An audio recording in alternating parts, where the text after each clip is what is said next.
safari and may include animal kills and carcasses. Viewer discretion is advised. Hello and welcome to a dark and gloomy and somewhat spooky sunrise safari out here in the African bushveld. What a perfect day to start looking for animals. This is Safari Live. Ready.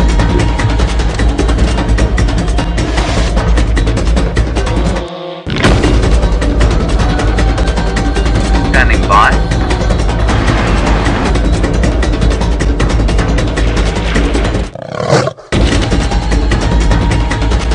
5, 4, 3, 2, 1. You are live, you are live.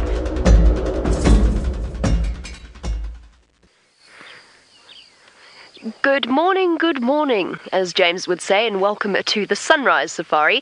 My name is Jamie. This morning I have Dave on camera with me once again. Dave, we seem to go through these patches where either I don't see you on the back of the vehicle ever, or we have several days in a row. I do too. Thank you, Dave. Welcome to your live safari from the middle of Djuma Private Game Reserve, which is in the Greater Kruger National Park area of South Africa, where we're going to be taking you on a 3-hour live safari that is also interactive. So you can chat to us, you can send through your comments and your questions, and you can do that on the hashtag Safari Live on Twitter.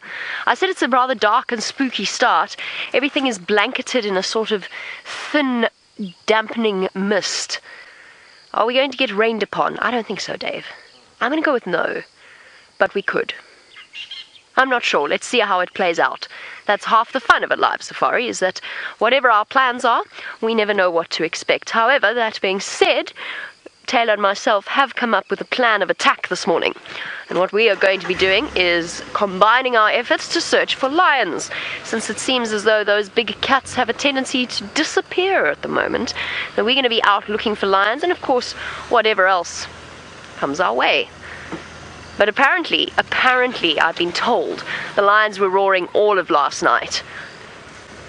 I didn't hear a thing. I was fast asleep last night, but Taylor says she could hear them here and there and everywhere. So she is going to go one way around the property, and I'm going to go the other way around the property, and together, hopefully, one of us will bump into a lion. So that is the marvellous plan for the morning. And I do just have to tell you that this morning is Megan's directing debut. Go Megan! You excited, Megan? Silence. Yeah. Don't worry, Megan, we'll be nice to you. We'll all be marvellous. Dave, should we start with some zebra for Megan? And everybody else, of course.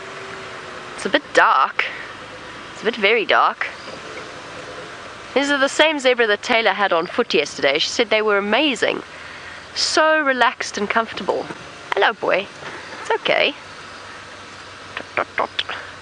Okay, in that case we'll keep a little bit of distance. They have not moved off quarantine clearings in the last 3 or 4 days. They've been quite content. Look at that little one. Following on behind. They've been quite content to stick around here and enjoy a little bit of the open space. And that's what's lovely about the fact that we've had as much rain as we've had. It's bringing back all the animals. I want to see a buffalo herd today, Dave. That might be asking a bit much, but you never know. They might have decided, now that the rains have come and the grass has grown and is looking lush and beautiful, that they should come back and enjoy some time spent on Djuma. Oh, a whole herd congregating. Wait, why are the impala making that sound? Oh, there's something there. I heard the guinea fowl earlier. Sorry, everybody. No zebra for you. There's a cat on the property. The impala are going nuts.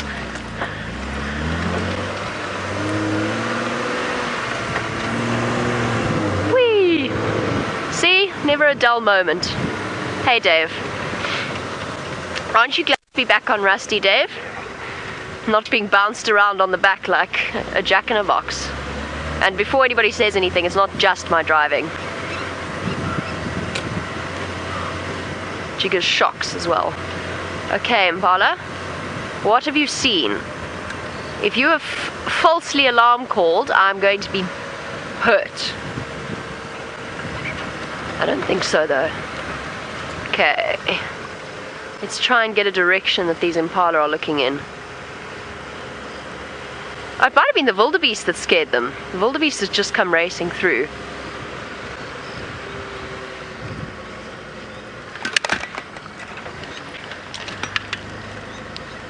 Morning tax, alarm calls on quarantine. I'm just following up now.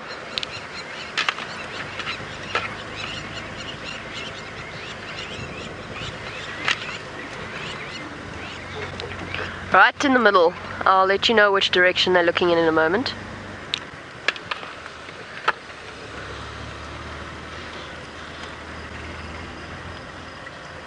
Oh, it's a lion. Oh, she's going. Hold on. She's going for the wildebeest and the zebra. Hold on, everybody. Sorry, Impala. She's gone.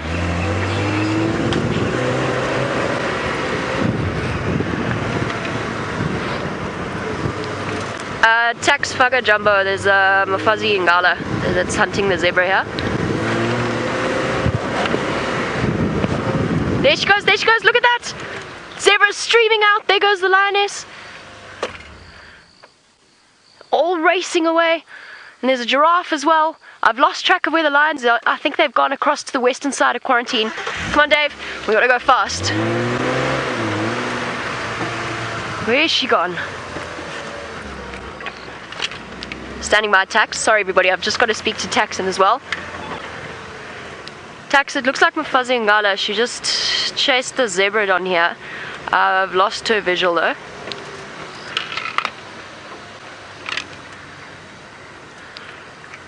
Tax, my last visual was heading towards western edge of quarantine. Where did she go? The zebra have all escaped unscathed. Where did she go? I know, you probably didn't even have a view of the lion. Did you, Dave? No. Where did she go? Promise you there was a lion here. They're all looking that side. I wonder if she got something there. Hold on, everybody. Impala, I'm coming through this way. Don't run into the lion. You stay there. I wonder if they got something. They're all looking this way. There we go. Got her. What an exciting start to our live safari. Tax, I've got her here. Come towards the bush dinner site. You know that big dead marula where Karula was the other day? She's here. You should get my visual now. There she is. She missed her hunt. She was going for the zebra. Something large enough for her. Where is the rest of your pride, girl? One lone lioness on quarantine. See? Told you. So much for Taylor and myself's plan. We're going to split up. We're going to search the boundary. Which lioness is this? One of the Nkuhuma pride, presumably. Okay, let's get a bit closer. Sorry, girl. You tried for breakfast, but no such luck. Oh. 2 lionesses. Here we go. And I think the 3rd lioness was the one that went racing after those zebra earlier and then missed out. And morning to live your dream. Absolutely, I agree. I was also worried about the young zebra. I thought we were about to have one of those afternoons where you start by saying, look how cute it is, and then it dies. That happened to me with a baby impala not so long ago in Karula. Look, she wants to go for that wildebeest again. You can see her tense posture. They're hungry. You can see the flap of skin around their bellies. We actually want to just keep a little bit of distance from them. First of all, so that we don't mess up their hunt, but also at the same time, they're very unpredictable in which way they're going to go. So it's actually easier for us to keep a slight distance. But I'm going to go forward because they're after that wildebeest. I don't think they're going to get it though. The element of surprise is gone, but you never know that she's going again. There she goes. Okay. Half-hearted jog. And the wildebeest not having any of it. Impala all racing away. Sorry, girl. No finesse there. You have been spotted. You can hear the alarm calls popping like popcorn all around her. Now she's going to try again for those impala. She's just trying to get lucky. Look there, she's jogging half-heartedly, waiting for one of them to panic and run into her.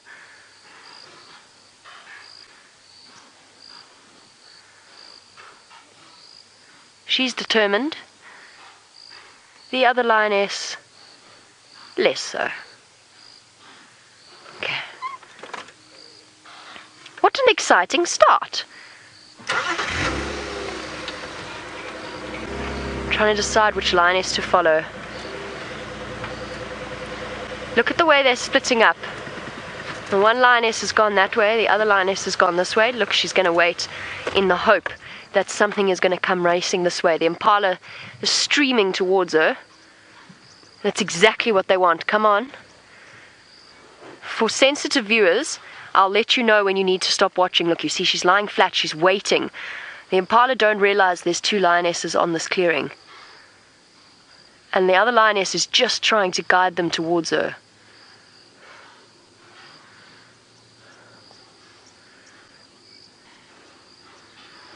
This is our best possible position. If anyone's going to catch them, she is.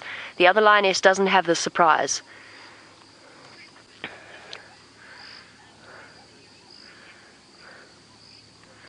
Michael, you want to know why Amber Eyes and the young lioness have been away from the pride? I think they were just in estrus. I know that the young lioness was mating with a male not too long ago. However, while she was mating with a male, the young Amber Eyes did make her way back towards the Nkuhumas. So I think it just has to do with estrus cycles, and then potentially they just lost each other for a while. It was very rainy, which would have made it harder to find each other. Sorry, I just need to chat to Taxon. Oh, come on, radio, don't do this to me now.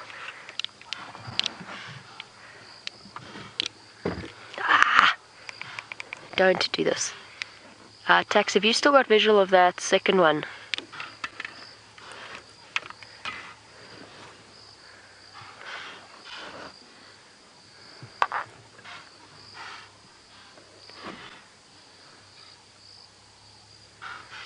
Here she is. She's now looking to see where the other lioness is, and if there's any chance that something's going to panic and run towards her. Okay, we can... There's the second lioness. Over there! Can you see her there, Dov? But to the left, she's about to walk past... Okay, she's about to walk past Tax's vehicle. Not Rex's, Tax's. She'll pop out there. Don't worry.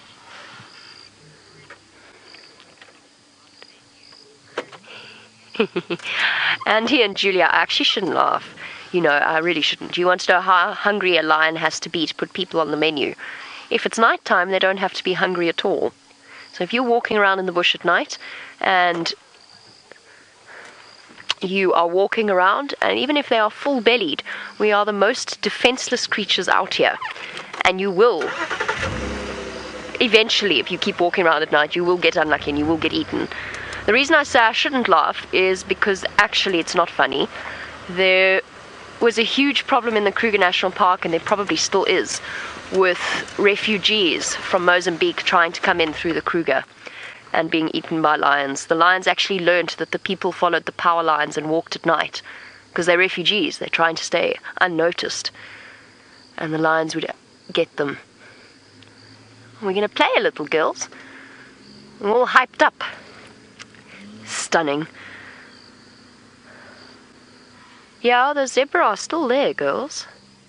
Not that I want you to eat that baby zebra, but you do look hungry. Okay, let's catch up with them. Get a little bit closer.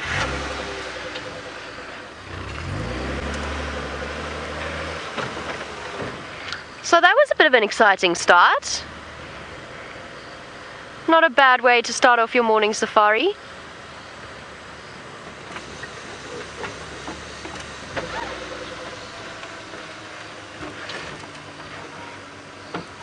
Walking back towards the next herd of impala. Not trying to be subtle at all. They know they've been spotted. And generally in this sort of circumstances, essentially, to use a rather hackneyed phrase, the jig is up. They've got no chance.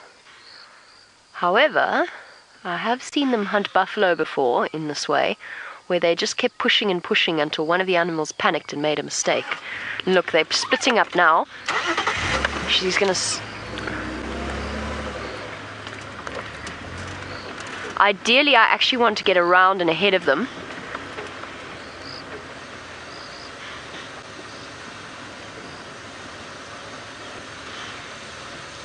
Shame.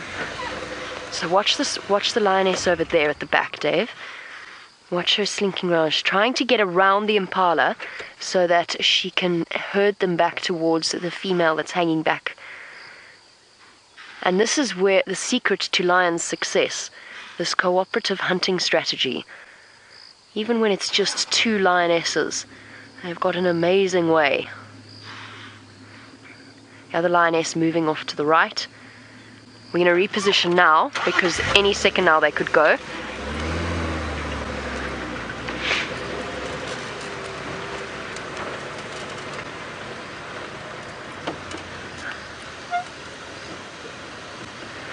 All eyes of the impalas are on the the first lioness who's walked that way. Oh, but she's gone too soon. Wait, here they come. She might go for it. She's going for it.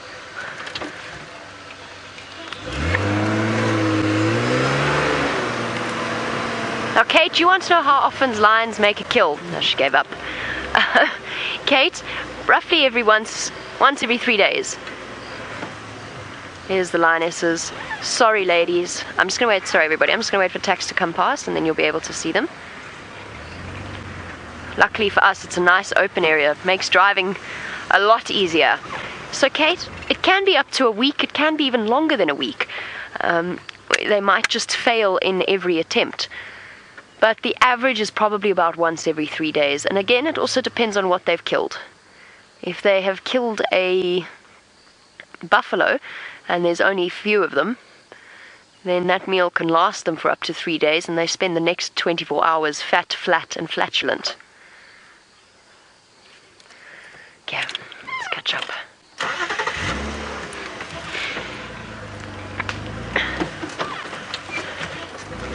It's always,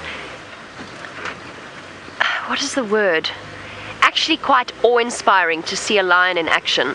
We spend so much time with them when they're fast asleep, but to watch them really come into their own, to come into their element, in the speed, there's a giraffe there, but I doubt two lionesses are going to try that.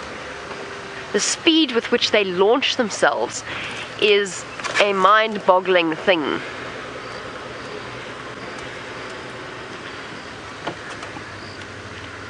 You surely not, madam. She's going in. She's going towards the giraffe. I hope this isn't the giraffe with the young calf we've been watching, because that would make it very vulnerable. Lioness is jogging again. We're going to see her pop out now in front of the vehicle. See that coiled tension in her muscles. Okay, Dave, I'm going to shift around so that we can see what's happening here.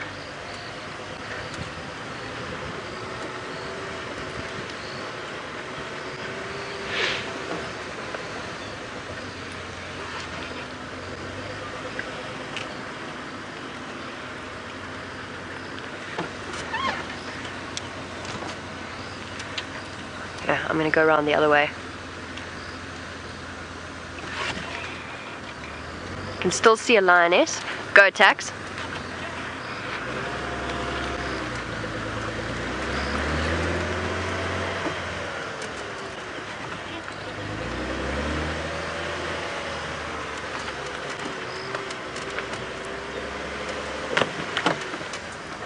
Hold on, everybody. Apologies in advance. Dave and Sam, who are on the back of the vehicle with me. We'll be alright. You'll be alright. Oh, sorry, Amber Eyes. Hello. Sorry, my girl. Sorry. Where'd you pop out from, eh? Hello, big girl. There she goes, walking back towards her sister. I don't know where the zebra went, but they seem to have vanished into a patch of stripes.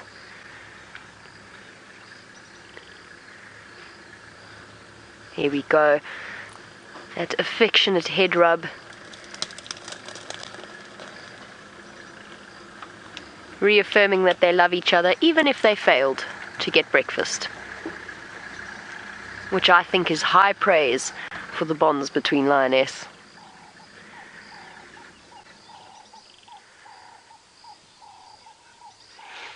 Now, I have no idea if the rest of the pride are here, if they're on Djuma, if they are anywhere in this area, or if it's the two lionesses separate again.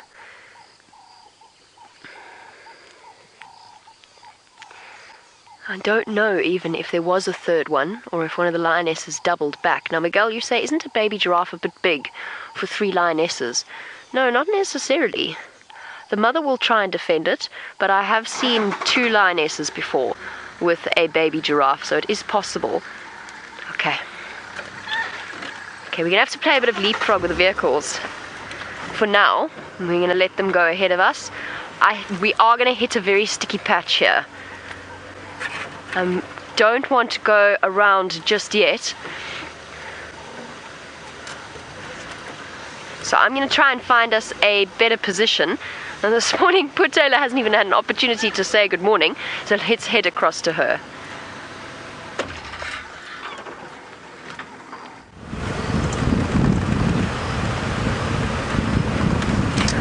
Good morning, everybody, and welcome again from myself and Brian. Well, my name is Taylor, and of course let's have a lovely look at the thumb in his suit. Oh, I'm so sorry, Brian. Oh my goodness, the corrosions, the corrugations on the road are a bit of a nightmare. There he is. But everybody's looking very fit and very smart on this very chilly day, and how exciting to start it off with lions with Jamie. We were all, not all of us actually, were hoping to see some lions today, and I'm hoping to find some lions too. I picked up on some male lion tracks. Now remember, this is a live interactive safari, so if you have any questions for us, hashtag Safari Live on Twitter is the best way to get hold of us. And we're scouting about looking for exciting things, hopefully a big male lion, like I said. We'll ask Stef to give us a hand with the tracks though, as soon as it's light enough for him to come out and about and join us, which should be relatively soon, because I think that his eyes being closer to the ground, and also with the expert help of Aubrey, probably have a better chance of finding them, especially with this terrible light today. It's very overcast and misty. I'm just checking the boundary because I heard all these lions calling last night, and I haven't seen anything else of the cubs crossing over, just one male lion. But I'm going to keep on going all the way down Triple M, and then we'll probably come on to Zoe's and then start scanning those areas. Maybe the rest of the pride has snuck onto the property. Perhaps today will be the day that Amber Eyes and the youngest Nkuhuma lioness rejoin with the 3 lionesses and their cubs, which would be very, very exciting. Whew! What a way to start the day. I'm jealous. I'm so happy for Jamie, but of course I'm jealous because I'd love to be sitting there with her, enjoying that amazing sighting. It's been definitely been quite some time now since we have seen a lions, which is good. Right, just check here. Like I said, it's a harsh light at the moment.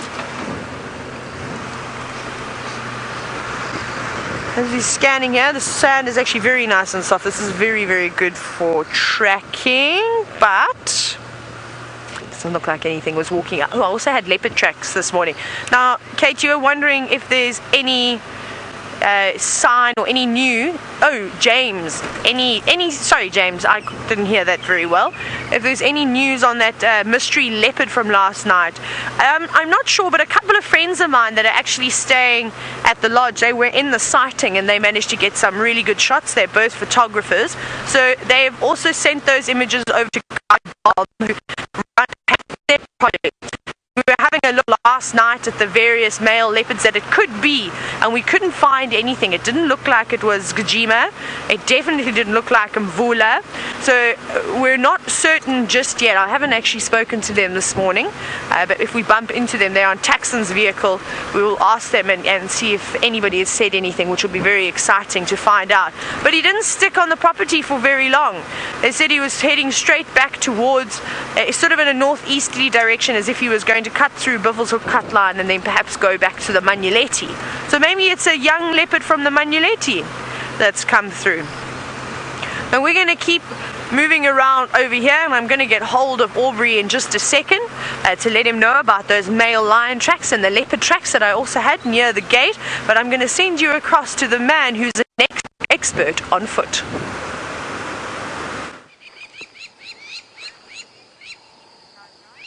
Good morning and welcome to the bushwalk part of this particular morning safari. And I must be honest with you, it starts off with me not really wanting to blink and having my eyes on a bit of a swivel because there's lions around here. Obviously you've been hunting some lions with Jamie. This is quarantine clearings and those lions have just walked through here and over the other side.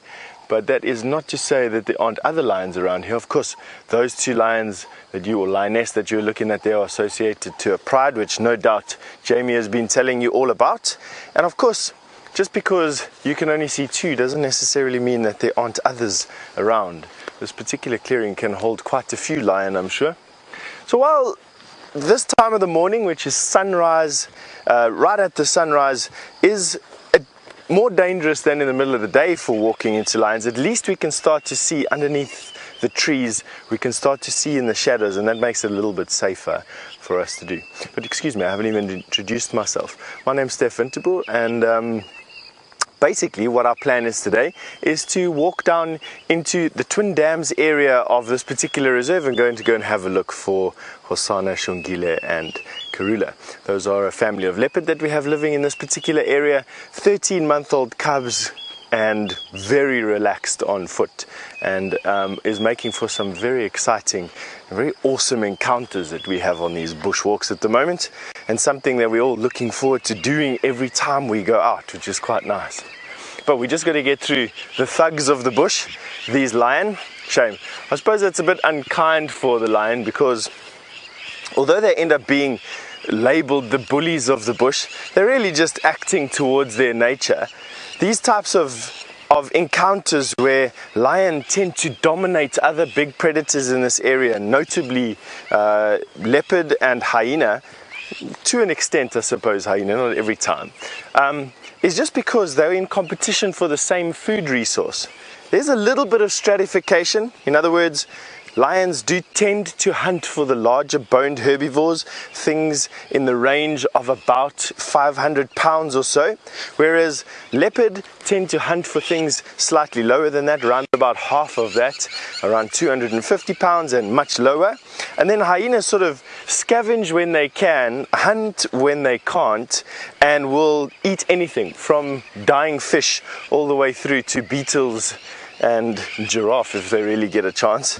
I personally haven't seen hyena hunting giraffe. It's not uncommon to hear of though, but I have seen them hunt and kill buffalo, and that is pretty much one of the most dangerous things that a lion or a hyena can hunt out here. Now here's where those lions are hunting the zebra. I just see massive footprints all over here. Now actually, while I'm busy trying to decipher here exactly what happened last night from the tracks, you've just asked me how many pounds of food can a lion eat in a sitting. They can eat about 25% of their body weight in one sitting, and that is for a female lioness around about 50 to 60, you're looking at them weighing about 100 kilograms, so 200 pounds, 20% of that is 40 kilograms of meat in a sitting, and that is a lot of meat. I mean, you're looking at an impala weighing around about that amount of kilograms. So you can look at any of the impala that you're most likely to see today. A full-grown lioness will be able to eat that whole impala in one sitting and fit it all into her tummy. Of course, at that point she'll be so big she'll look like somebody stuck a air pipe up in her mouth and pumped her tummy full of air, but it's possible for them to do that. Why? As Mother Nature gifted the lions the ability to bolt, it's what it's called when they bolt food, so much food into their tummy. Quite simply, it's to eliminate the effect of competition. If a lioness kills an impala and eats it all, and then moves away, she doesn't have to protect that kill. She doesn't have to protect it from other lions. Firstly, they squabble over food. You'll see prides of lions squabbling over food quite a lot. She doesn't have to protect it from scavengers like vultures and hyenas, and she doesn't have to protect it from lions from other prides. All of which, if they are more than what she is, she'll have to relinquish her control over that kill. And so what lions do is they eat as much as they can, as quick as they can. That also gets the food in their tummy, and then if they have to move off, they can move off of the food resource, knowing full well that they've got as much food as they can carry in their bellies. And that, of course, sets them up for a couple more days of good living.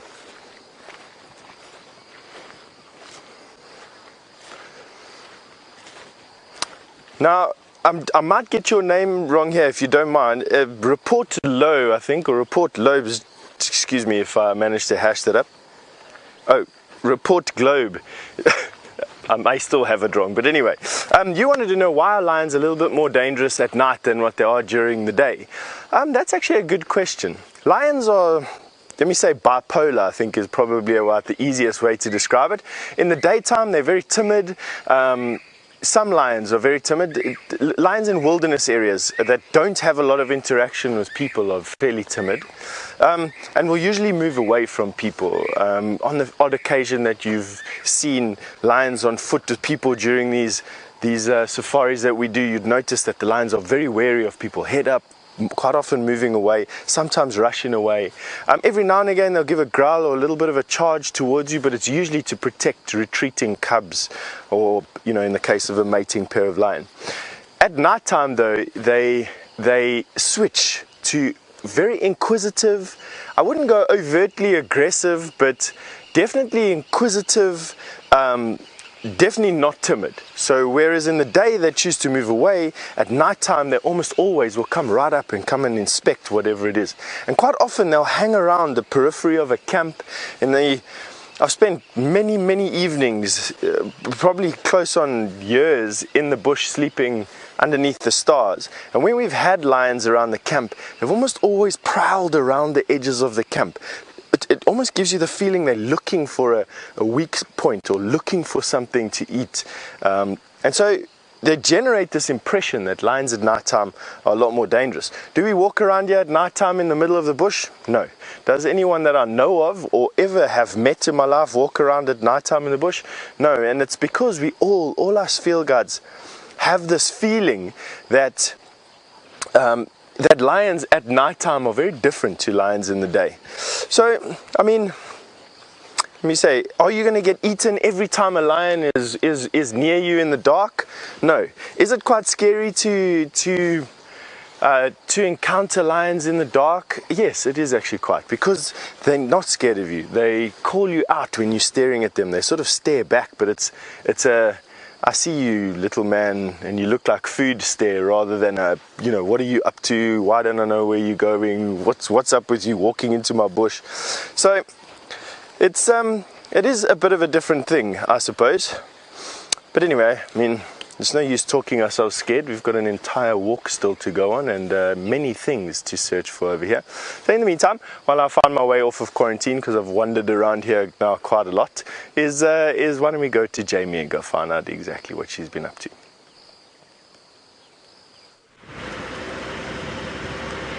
Watch out for lions on quarantine, Stef. You never know, they might pop up out of nowhere.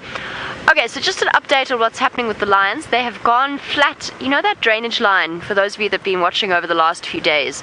There's a sort of a river creek system where Dave and myself were splashing around the other afternoon. They've gone in there. One vehicle tried to follow them and is already stuck. And one of the other vehicles is attempting to try and go and pull him out without getting stuck themselves. I'm not going in there. I'll give them some space to work around because it's going to be hard enough trying to pull each other out of a boggy area without a third vehicle there to make life even more difficult. So I'm going to go around and see if we can catch them on the other side. Oh, so many exciting things happening.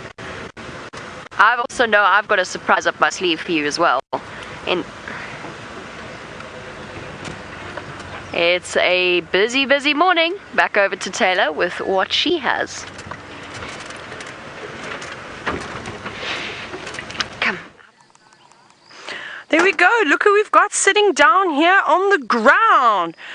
Should we have any guesses as to who you think this big male leopard is lying in the middle of the road? Very, very quickly, I'm sure all of you have already shouting with excitement as to who this is. So hashtag Safari Live with who you think this big, beautiful male leopard is. He is full. He has got a belly on him, as you can see. Now, I do need to call this sighting in.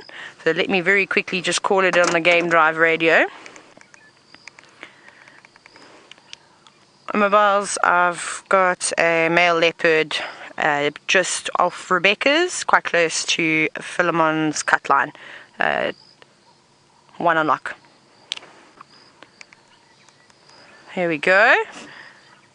Just calling it in very quickly. But isn't this fantastic? Finally! And Megan's directing everybody. I don't know if Jamie's actually said this is something else. It's just as exciting as seeing a male leopard while I wait for your responses as to who this male leopard is or who you think this male leopard is. And then we will tell you why it is a certain male leopard for all the new viewers. I'm just waiting for Megan to let me know if there are any answers. But it's exciting. Megan's learning to direct, which is wonderful. And I'm sure after the next few days she'll be doing it all by herself, which is really wonderful. Listen, listen.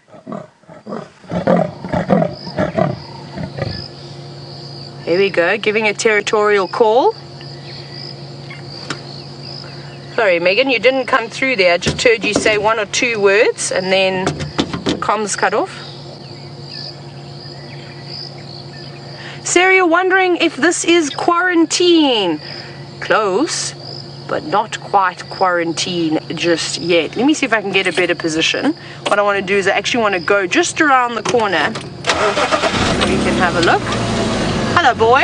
Yes, it's been a while since we've seen you. Just going to go off the road slightly. A good guess, Sarah. Keep on guessing. I like to play these guessing games with all of you.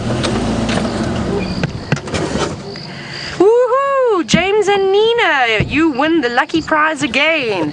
Well done. This is indeed Tingana, our resident male leopard. So, Sarah, you had a very good guess there on guessing quarantine.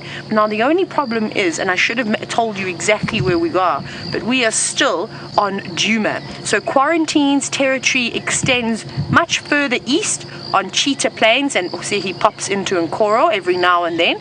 However, Tingana has got a massive territory. He lives on Djuma. He also goes into Buffelshoek.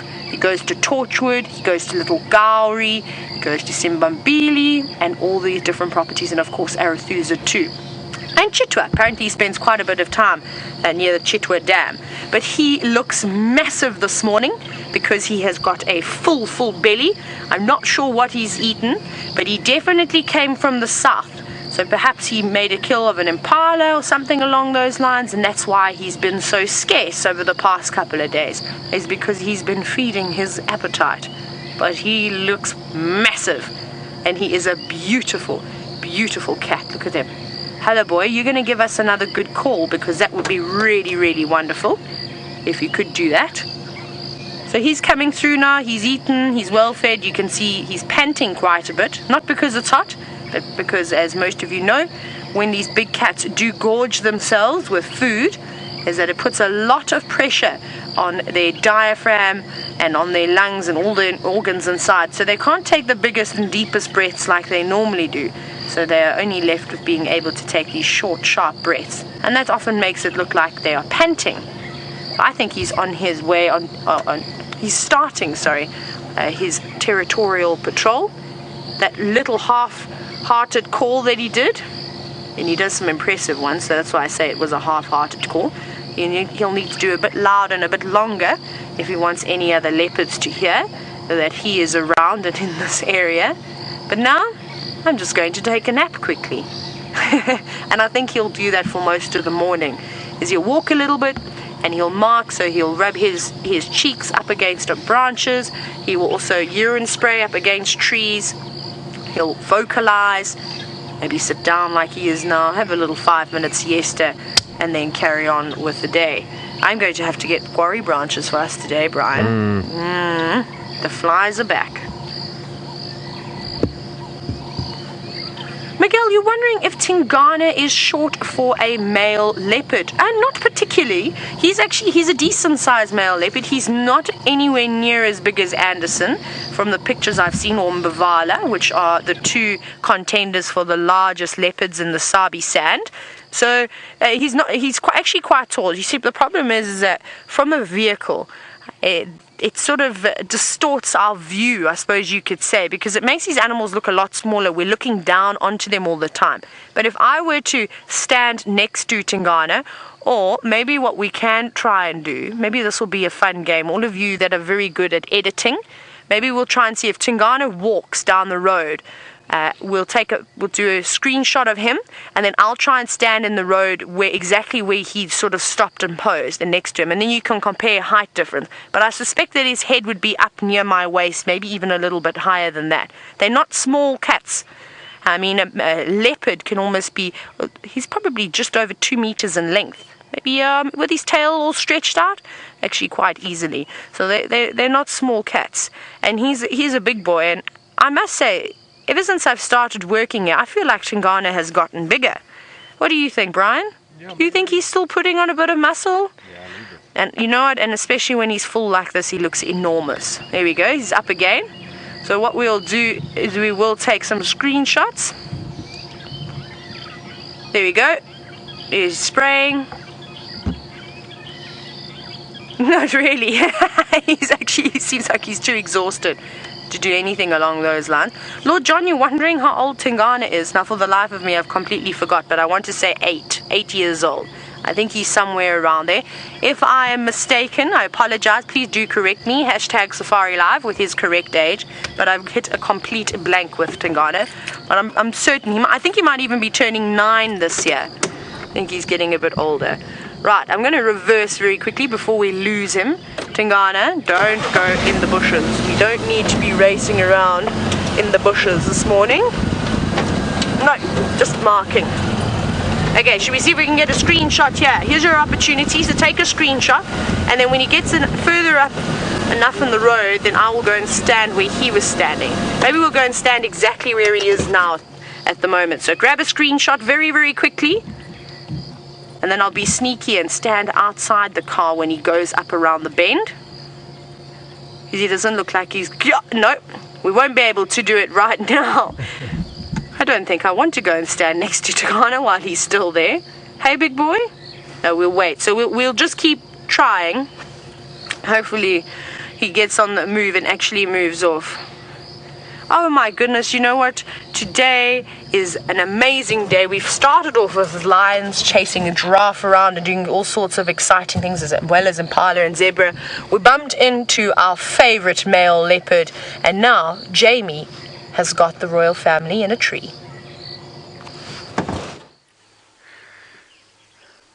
How's this for one morning? While we wait for the lions to move out of the boggiest area, as Taylor said, we've had Tingana, and now we have the 2 cubs not far away from him at all. I'm just waiting to hear from Taylor which direction he's going in. He's not a threat to them. They've been seen with Tingana before. He is most likely the father of these cubs.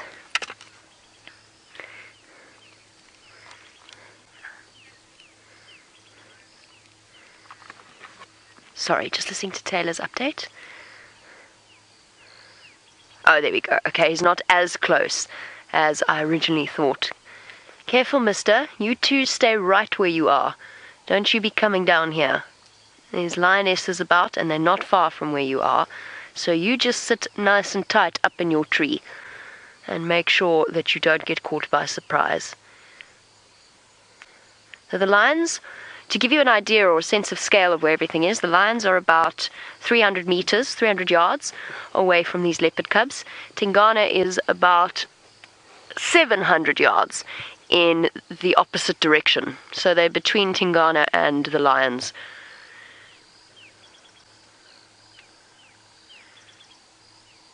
They're looking happy though.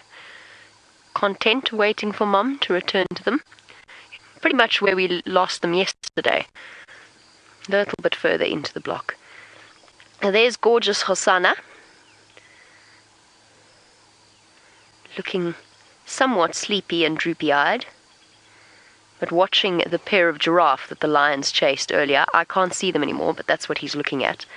That's what's got his attention. I'm sorry, you might have to grow a little bit before you're ready to catch a giraffe, Hosana. In fact, that's probably, definitely outside of your capabilities. Maybe start with something smaller.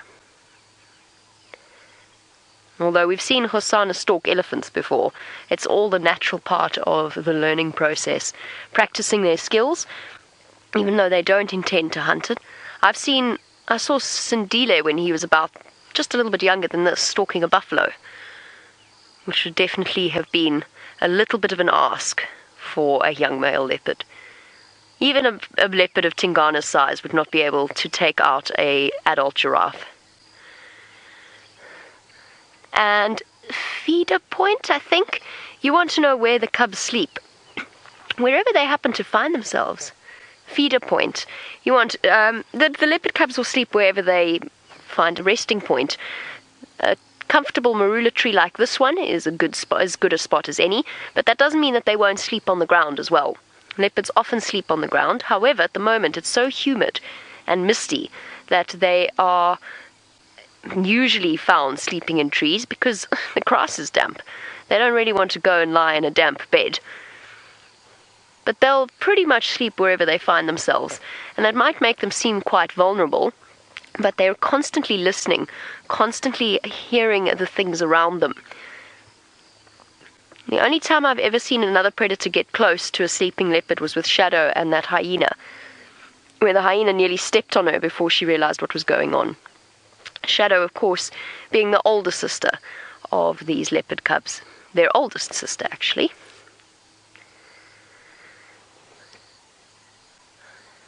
How spoilt have we been? Lions chasing everything across quarantine. Leopards everywhere. It seems as though it's just one of those mornings where the bush is teeming with cat life.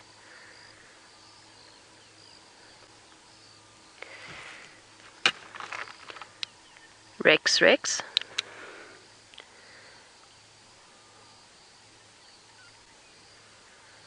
Sorry, everybody. Just want to check that they managed to get out of the bog, because I sympathize. I know exactly what that feels like. We've all done it. Hello, boy. It's such a cute face peering out down at us.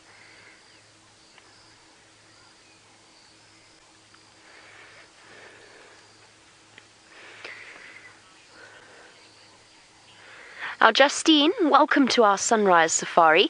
Justine, while little Xongile stands up and gives us a good perspective of the sort of difference between herself and her brother, you want to know, in comparison, what is the size difference between a female leopard and a female lion? It is a massive difference. So a lioness is probably 3 to 4 times the size of a leopard. If it's a small leopard, 4 times the size of her. So Karula is probably around, we guess, we don't know for exactly, but we guess at around 40 kilograms, so over 80 pounds. The lionesses that we just saw hunting are at least, I would say, 120 kilograms, so over 240 pounds of massive cat. So there's a mammoth size difference between the two of them. And even Tingana, who is a relatively large male leopard, he is still nowhere near the bulk and size of a lioness. And we actually, Dave and myself, actually had a really good perspective on that when one of the youngest lionesses chased Tingana up a marula tree. And it gave us quite a good idea of just how much larger lionesses are. So a leopard will never, ever pick a fight with an adult lion. It would be foolish in the extreme. And even Hosana, I think, would know better than to try and play stalk those lionesses. They're much too fast to take a risk.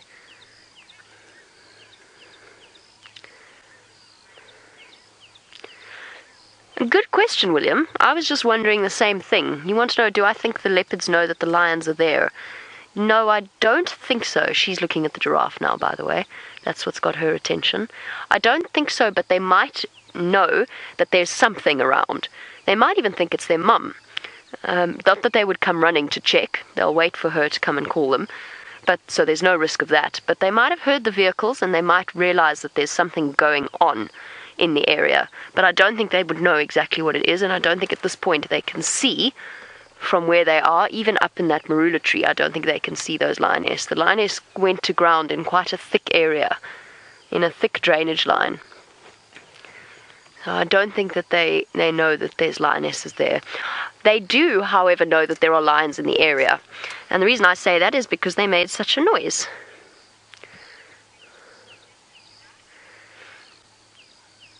I'm going to do some chatting on the Game Drive comms to check and make sure the guys got out of the bog. And while we do that, let's go and see how Stef's stroll is going.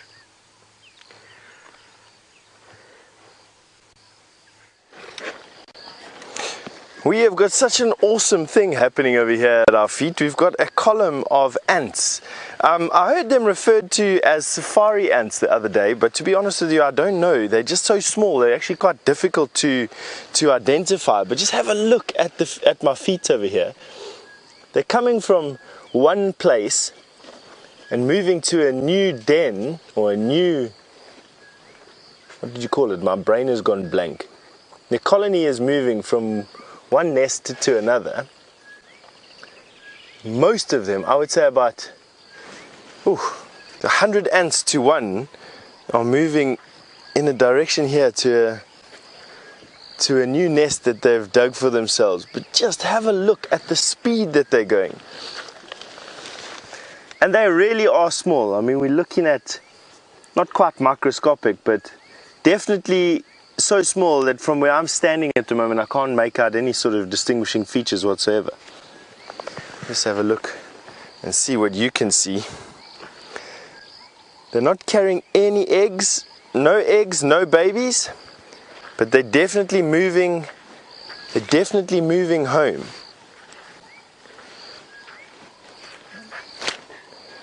Isn't it just absolutely amazing? And you can actually see that they've walked a canyon, relatively speaking, into the ground already.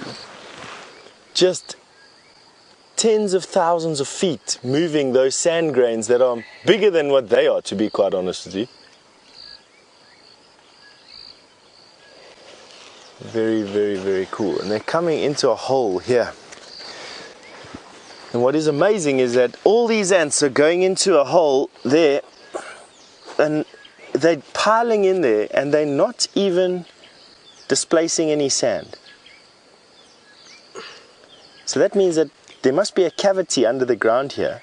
These particular ants do excavate cavities in the ground. I hope to show you one. They literally pick out even dust-sized particles and move it into a cone-shaped protective rim around their nests, entrances. And then their entrance hole is massive.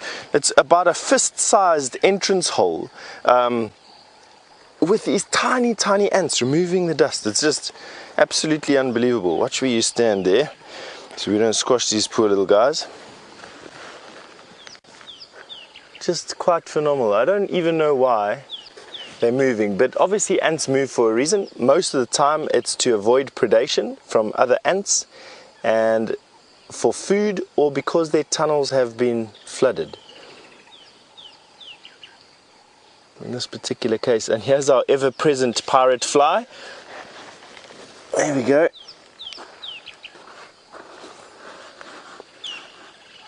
This ever-present fly that's on the lookout for any stragglers, in particular eggs. Yesterday we had a most delightful time with 2 or 3 pirate flies also busy parasitizing moving ant colony. In this particular case, I think this pirate fly is going to go hungry. They haven't started to move the baby ants, the pupa and larvae of the ants haven't started to be moved just yet. I don't know if they perhaps moved them first. Watch the other fly goes, try and pick off a straggler. We've just been observing these flies this year, and they've been such a joy to watch because they actually got character. Long bandy legs keeps them out of the way of most things. Very, very observant flies. They can even see ants coming from directly behind them, and they'll quickly and deftly dance out of the way. So now this column of ants is actually diminishing. I think this is most of the colony that we've had. A couple of hundred ants, I would judge probably close to 1,000 ants have passed us right now in the last couple of minutes. I don't know for how long the colony's been on the move for. I can't imagine it would be too long. Just from the sheer number of ants that has been moving, I would imagine that this is most of the colony that's been done already. And what is interesting for me is the fact that they've managed to walk themselves this massive canyon already. Now, Leslie, you've asked me what the biggest ant in South Africa is, and that would have to belong to the robber ant. The female of the robber ant is the largest ant that we found out here, and she's probably about that big. So she is about this big. A robber fly or robber ant. No, this is the robber fly, it's the robber ant. Leslie, you've got me doubting myself here. But robber ant, I think. But anyway, she's about this big. And they also live in this area. You see them from time to time, once or twice a year. They don't come out very often. When they do, they're literally, the workers are about that size that we've just had a look at with those tiny little ants, and all of a sudden this massive queen will come out, and she's big and black and shiny, got some wings on her. You see them flying around, deep summer like now, this time of the year, and I tell you, she's a sight to see. Quite often attached to her would be one of her kings, and he is about the size of those ants that we've just seen now. Many hundreds of times smaller than what she is. And then they fly around, mate, and start new colonies. Oh, look there. We've got some mist in front of the sun. Gives us a rare opportunity to actually look at the ball of the sun. Okay, not anymore. Red, while I'm busy listening to a lion making a contact call off to my left-hand side here. So we haven't quite, I'll answer your question now, Red. We haven't quite gotten all the lions that are on Djuma today, because just here, probably no more than 200 yards or so, I've just heard that soft, it's almost like a moan that lions give as a contact call to one another. I think there's a good chance that we've got either another male on the property, or we've got a female lioness looking for her mates on that side. I think we're going to take this road down here. We're going to go and have a look for this lion. Right, so Red, you just asked me if ants fight with one another, if ant colonies will fight with other. Most definitely. We have ant wars out here, which is what I suppose it's a common name to call what happens when one ant colony decides to usurp another ant colony, and these wars can last literally for a week or two as one ant colony slowly displaces and entrenches itself in another ant colony's nest. In actual fact, the tree right outside of Brian's room, our old kitchen, is the scene of an ant war probably about once a year. And I think it's because when we used to have the kitchen in Brian's room, it was a source of food for ants, and the tree that was right outside the kitchen was providing for the best nesting site close to the food resource that it could do. And gradually more and more aggressive ants would take over the colony, and they'd be in charge for a couple of weeks. In this particular case it was a year or two, and then the next ant colony, and we've probably had about 3 ant wars, and the ants lie in piles and droves underneath that tree. When this ant war takes place, the usurpers quite often kill every single ant that they can find. It's not a question of just moving, it's a question of I'm coming in there to kill everything and everybody. It's a complete takeover, and these things go on and rage for literally weeks. It's pretty epic. So hopefully that answers your question there, Red. It's been a pretty hectic morning this morning. Lions everywhere, leopard everywhere, coming out of every nook and cranny. It bodes well for us trying to find this lion making this contact call on this side. We'll keep you posted as we get down there and sort of see what tracks we can find. In the meantime, why don't we go and see what Tingana's up to. He's not doing much, Stef? He was marking his territory slightly, giving off a call every now and then, but he's decided to, go back into a little hidey hole. He's had a drink of water from a mud wallow, but he's hiding now. And I think that this is a perfect spot where perhaps he's going to settle down for the day. If you know Tingana, he's not a fan of moving around during the heat of the day like Karula is. She doesn't seem to mind the heat so much. So I think this is going to be the perfect spot. The grass is nice and wet, so he's going to stay cool. And then he's also got a little, it's like he's built himself a fort, but it's a natural fort out here. And he's grooming himself. I think that this is going to be a sleepy Tingana after this. Now, I didn't get to obviously do the screenshots that we wanted to, but that's all right. We can always do it another time, and we'll eventually get to see how big Tingana really is. And like I said, I don't think he's going to come out of this thicket anymore. But I'm so glad that he is here and he is back on the property. It'll be exciting to see what happens a little bit later tonight. Or, I actually hope I'm wrong, and I hope that he just has decided to sit down again for a couple of seconds, and hopefully he'll get moving again. But it's now starting to heat up. Those clouds are burning away. We'd said to you that in the pre-show that we didn't think it was going to warm up very much today, and it seems as though, that has changed too. Lots and lots of things are changing this morning. Look at that. It's going to be an exceptionally hot and humid day.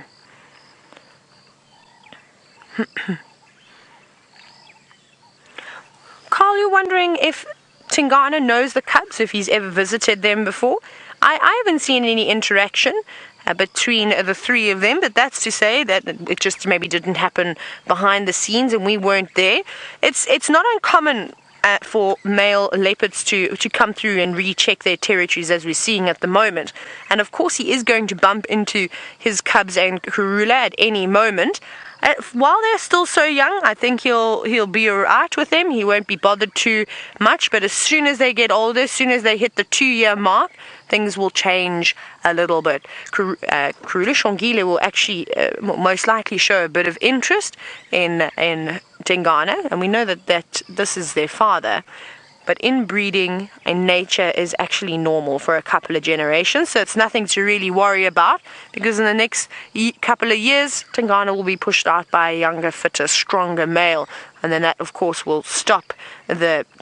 Oh my goodness, there's flies going in my eyes and in my nose, and that will stop the inbreeding process. Whereas Hosana is going to disappear far, far away from this area. He won't be able to hang around here for too much. And we're not going to sit here for much longer. We're going to stay for a little bit. I think there's another guide coming in. Perhaps we'll go searching about to see what else we can find on this adventurous morning. But I'm going to send you across. We've gone from Tingana, the dad. Let's go and have a look at his cubs.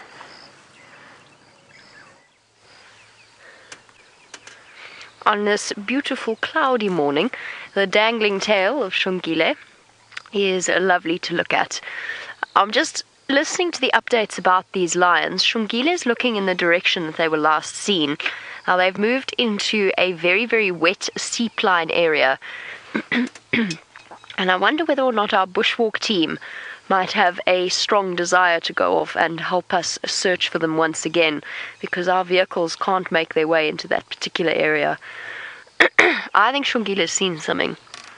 She's looking across in that direction, and as a general rule, Xongile seems to be a little bit more on the ball than Hosana in terms of her awareness of her surroundings. She doesn't seem too concerned by whatever she's looking at, but unfortunately, from where the lionesses, it sounds like the lionesses have gone, we won't be able to follow in there. It's just an inevitable consequence of the amount of rain that we've had. The ground is still soaking wet, and some of the areas around here are what's known as seep lines. And I don't want to get stuck today, Dave. Nah, it's been too nice a morning to ruin that way. Hello? Can you see the lions from up there? You've got a little bit of a height advantage. You need to tell us where to look. What introspective looks our cats have on their faces today. Don't you think, Dave? Contemplating the meaning of life, are we? Or probably, most likely, when's Mommy coming back with some food?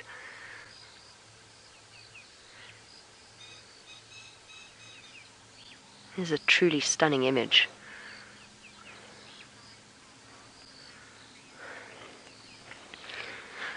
Nina? Yes, absolutely. If the lions are around, the leopards will stay in their tree. And so they should. It would be a truly sensible decision. Lions can climb. Just to, obviously, or to state the obvious, they can climb. They don't climb as well as leopards. And of course, being as heavy as they are, they can't get onto the far reaches of the branches. So if the leopard cubs were to see the lions now, and if the lions were to walk through here, which could happen, I can hear Rex still wandering around looking for them. That could happen. The cubs will stay quiet. They'll stay up in the top of the branches and not draw attention to themselves by moving too much. Look, they're both looking now. I don't know if it's because they're looking towards the sound of the vehicle or if they've spotted something. I think they're just looking to see what the vehicle's looking at. They're just curious. What you doing? And then, if the lions were to spot them, they would probably try to climb this tree. They definitely spend a little bit of time around here. However, I don't think we need to be worried. I don't think we need to be concerned about these leopard cubs with lions. They've got themselves a nice tree. They've got some good, solid branches that they can climb into, if necessary, that will keep them safe from the lions.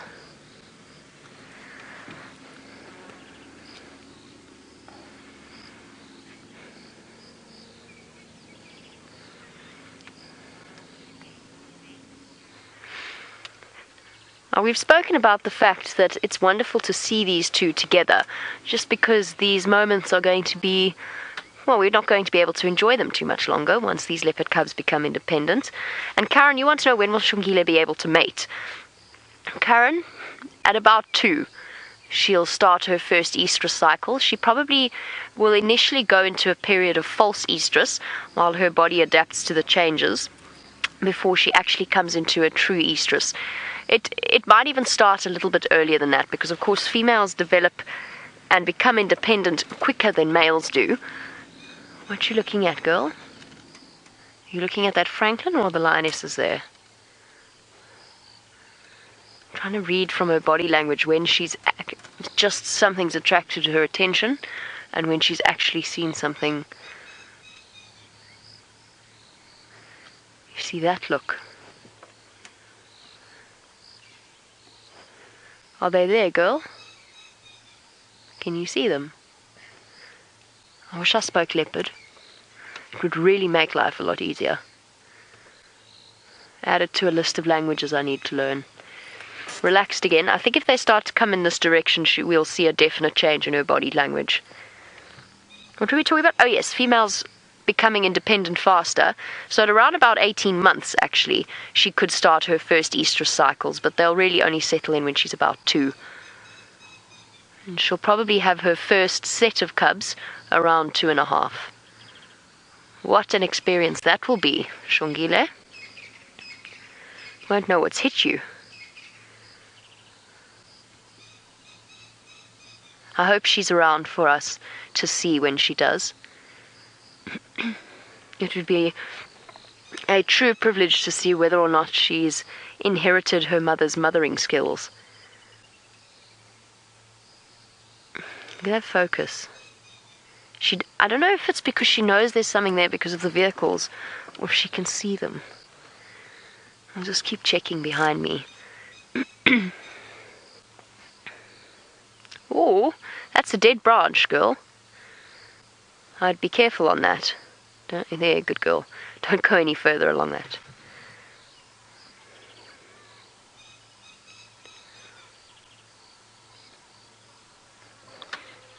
Ha!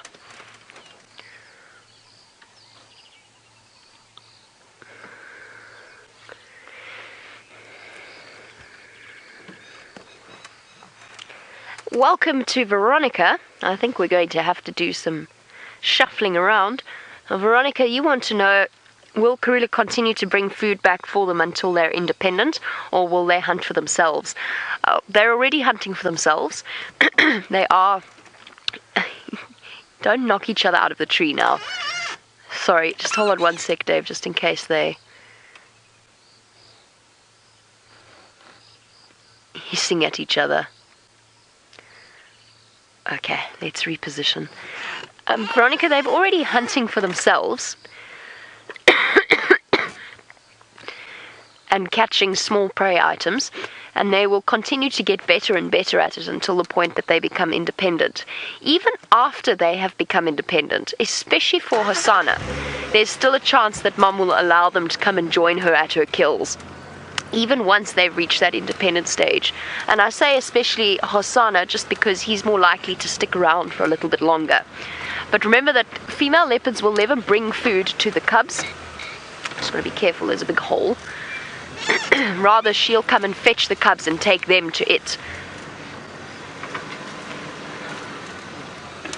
I really hope there isn't a big log in the middle of this. There isn't.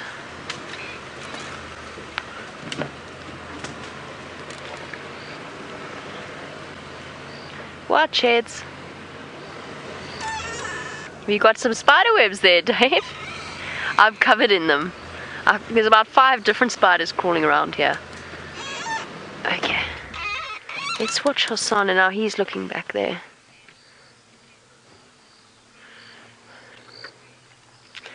Red, yes, there's definitely footage of leopards pouncing out of a tree onto prey below. It's quite unusual for that to occur. It's not as common. There's this funny misconception that leopards do it all the time. They actually really don't. But flying death from above does occasionally occur, especially in river areas where they've got properly big trees to support them and to leap down from. But generally it's not as common as people tend to think. It's possible though. They can do it.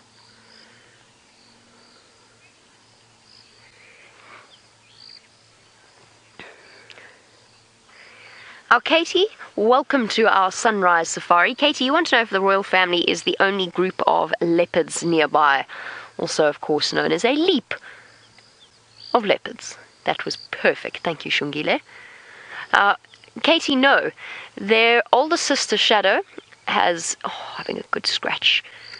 Jolly good scratch. Katie, no, the Shadow has 2 cubs, 2 young cubs. They're only just over 2 months old now. They haven't been seen in a while. I spoke to some of the guides last night. They haven't seen them for now. That doesn't mean that we need to be concerned. I'm sure Shadow's just moved them somewhere different after the rain, and they just haven't found her yet. Arathusa is a very boggy area, so it would be very difficult to track her down. So there's Shadow and her 2 cubs. Tundi, Shadow's sister, and their older sister, is just off to the east of us with her cub Tamba. And then, who else have we got? Those are the ones nearby. Nkanyeni to the east of us with Vutomi. That's all the way towards Cheetah Plains. Now she's looking there. And now she's looking up. Hehe. Megan, first time you've used the wrong radio. I'm not blaming Megan. She's doing an amazing job.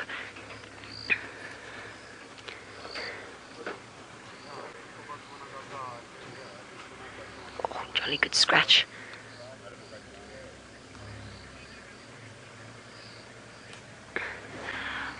I'm going to go off in search of these lions, I think. The leopards have been glancing in the right, give us the right direction, so I'm going to try and find them. I've just seen Taylor drive past me. Let's go and find out where she's going. Well, we're just bumbling again at the moment. We have just picked fresh guarri branches because, like I said earlier with Tingana. Oh, Brian, you got one on your foot. The flies are biting us. They're going in our noses, in our ears, and our eyes, so we are armed and we are ready for them. One of the reasons why I had to leave Tingana is because of that tight spot that he went and sat in.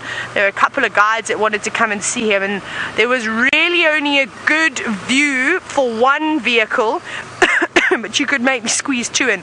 So I thought we had a wonderful sighting. We'll let the other guys go in, and they said if he does get up and start moving around, he'll let us know and we can zip back over there. However, we are going to go and check on the hyenas very quickly. We've just turned onto that off-road track, which is now a prominent road. Right, no, we need to turn the game drive radio right down. That's very loud. Let's go have a look and see what's happening in here. I can't get over what an action-packed morning we have. I'm still just trying to get off of my high, my high from yesterday's walk, because it was wonderful. And now everything is happening, and there are lots of hyena tracks going up and down here. So that's good news for us.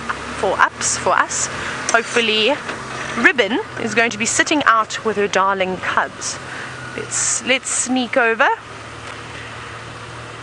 Come on, guys, I haven't seen you in a very long time. I haven't had much luck. Every time I come here, they're fast asleep, and Ribbon is not even here anymore. She's hidden herself somewhere. I suspect on a hot day like today, she may even go and lay in a little mud wallow. Right, we're just going under the branches. Oh, hyenas. No, not our day at all. Nobody's home. Nobody's home. It is empty. I'm sure her little cubs are stashed safely away inside the termite mound. But Ribbon is nowhere to be seen. Well, that's a pity. We must have just missed her with all the excitement that was going on this morning. We have to get here right as the sun is coming up. That's fine, that's not a problem. You can't have it all, I suppose, and we've been so lucky already. So what we will go and do, though, is we're going to head straight back towards the DRC and go and have a look at the male lion tracks which I had this morning. Because I think now's a better time to go and track. It was just too dark, so I didn't want to drive over all of the line track, ruin our chances of finding a Birmingham. So let's go and do that. Now, it's unbelievable. Stef heard a lion earlier, so we'll have a chat with him too and find out where exactly that call was coming from. But speaking of Stef, let's go back across to him and see how his morning is going. I am sad to say that I think what I heard was a vehicle. There's just no sign of any lion here whatsoever. What I have managed to find is many flies, probably more so than I've had in the last couple of months or today. They're just insane. Have a look here. I can't see so many now. But these little stable flies, they bite. So when they land on you, they pierce you. Not as bad as a tsetse fly, which is thankful because tsetse fly bites are insanely sore, but nevertheless quite distracting. Now it doesn't mean that there's no lion here. Just have a look at how thick the bush is. Just take a look at what the bush looks like through there. Now, even a lion wouldn't like to walk through there, and the reason being is that they just get wet and cold. So they like to walk in summertime, they like to walk on the roads, they like to walk on pathways, animal pathways, and we've checked the most predominant pathways in our area now, and we can't find anything. But like I said, it doesn't mean that there isn't a lion here. We're checking one game path here, there might be another game path just there at that tree, and that's where that cat is. So we're trying to circle the area where we found, or where we heard that noise, and hopefully we'll be able to dig out something for you before the drive is finished. I just can't believe the luck that we've had this morning. Hunting lions, leopard in trees, leopard with full bellies, Tingana, we haven't seen in a while, well, I haven't seen in a while at least anyway. Those two cubs, and of course the lions, which have been quite dispersed of late compared to the dry season last year. Let's go this way. Now, Vulpine Wolf Girl, you've asked me if lions would be able to hoist a kill into a tree. No, they won't. And it's not because they are not capable of doing it, it's because they're just not designed to do that. They're big, they've got a lot of mass on them, they're quite aggressive, and usually they're more than one. They don't really have much to fear. They don't have to get their kills off of the ground to get them away from vultures and from marauding hyena in this particular place. Does that mean that lions do not climb trees to fetch kills from other predators? Absolutely not. So Vulpine Wolf Girl, they absolutely climb trees. Lions have been known to climb trees. I've seen lions climb a tree probably right up to the, not the top branches of a torchwood like that. It was also a marula tree, not a torchwood. But she climbed right up a branch. Young male lions will quite often raid leopard kills, just in order to keep themselves fed properly. And so it's not uncommon to see lion in trees with kills. But do they tree kills? No, they don't tree kills. They will larder kills though, so not as effectively as what leopard do. So leopard have been known to kill and kill again and kill again, and will larder kills in an area. Sometimes, you know, a couple, more than 2 kills will be larded by by a leopard, to keep them away from hyena, but also to make use of a food source that might just be rapidly declining. Fish, for instance, drying up in a pan. I've seen leopard kill fish after fish and basically go and stash the fish in a tree. I've also seen leopard do the same thing with young impala and just kill impala after impala and stash them in trees all over the place. I'm trying to remember now the exact number. I think it was about 4 or 5 baby impala that we saw once in a tree. This leopard just kept on smashing the same herd of newborn impala. I think, what was I trying to get at over there? So leopard will larder stuff, so will lion. Lion, though, rather than killing again and again, although it's not uncommon. I heard a story the other day while I was busy visiting the Mara about 2 lionesses that in 2 hours killed 27 wildebeest in 2 hours and had them strewn across the plain that they were lying on. So they'd literally just kill a wildebeest, take it down and wait for the next one. 27 wildebeest in 2 hours was what these 2 lionesses managed to take down. So they definitely will kill a lot when they can, when the opportunity presents itself. And rather than lardering it, what they do is they scrape bushes and grass and detritus over it, and they try and keep it covered, at least keep the smell from wafting too far initially, and then also from the eyes of vultures. They will also try and keep it underneath cover. So it's not uncommon to see lion dragging kills quite a distance and putting them underneath branches, which is quite nice. Alright, we're going to carry on here looking for signs of this probably fictitious lion. Let's hope it isn't. I'm going to send you over to, I think, to Jamie with his leopard in a tree.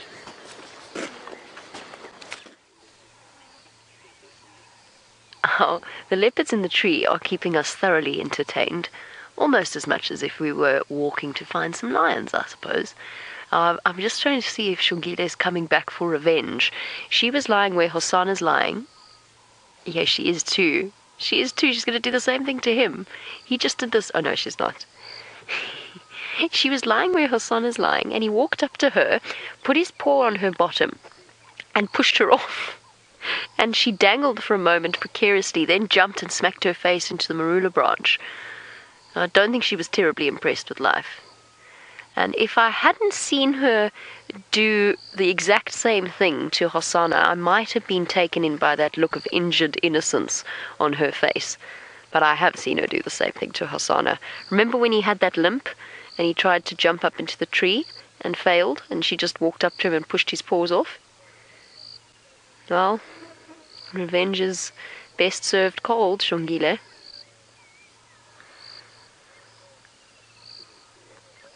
There you go. See, there's plenty of room in this tree for both of you. There's no need to fight. Admittedly, Hosana does have the best spot. Something else has caught their attention. I'm still waiting for these lions just to pop out here. I have a feeling, it would be the way our luck runs. Now they're both focused. What do you see? Nothing.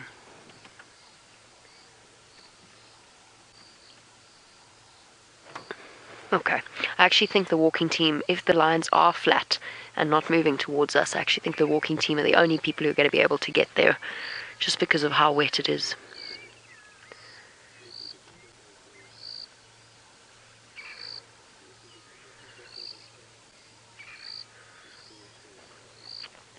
Now, Aurora, you are looking at the champion of falling out of trees. I think I have seen, and I'm talking about Hosana, not myself, although I do it quite well as well. I've seen Hosana fall out of more trees than I can actually count or remember. And you want to know if the leopards ever fall out of trees when they're asleep? Occasionally, very occasionally. Most of the time, though, they're quite well balanced with their paws on either side and their tail draped. And you can see Hosana's got his hooked over a branch. It does happen. Sometimes they are so deeply asleep, they yawn, roll over, and fall out. It's very unusual, and leopards are usually quite good at landing on their feet.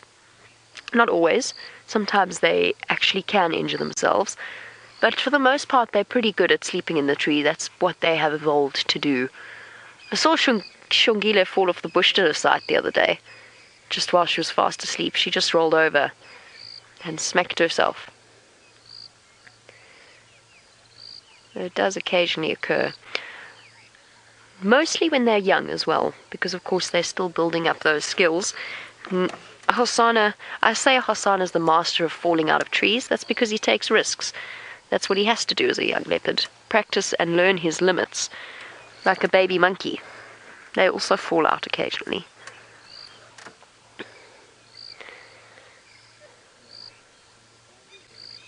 Where's your mum? I wonder how far she's walked last night while you've been lazing about in trees.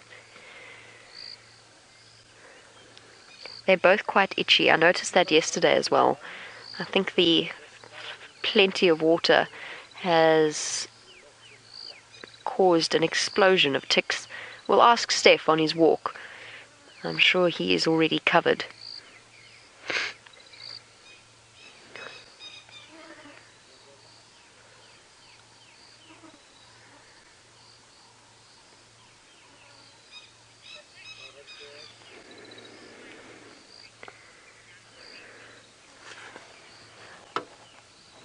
Kathy, you want to know what is the highest distance they can fall and land safely?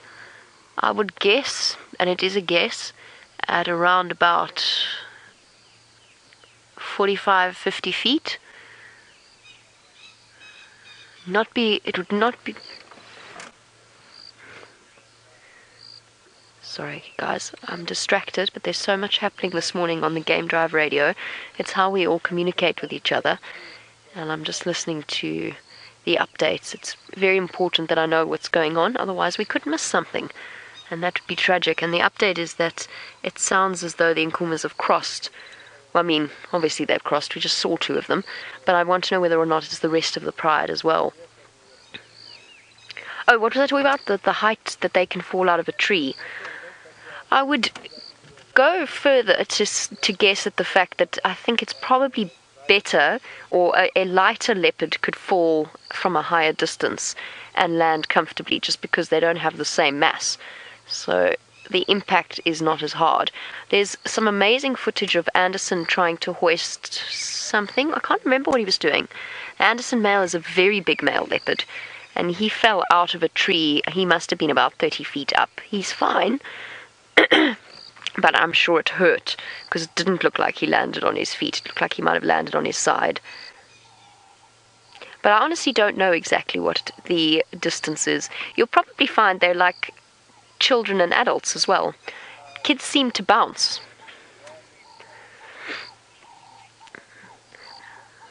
Our leopards have a gift of looking comfortable in the most uncomfortable of positions.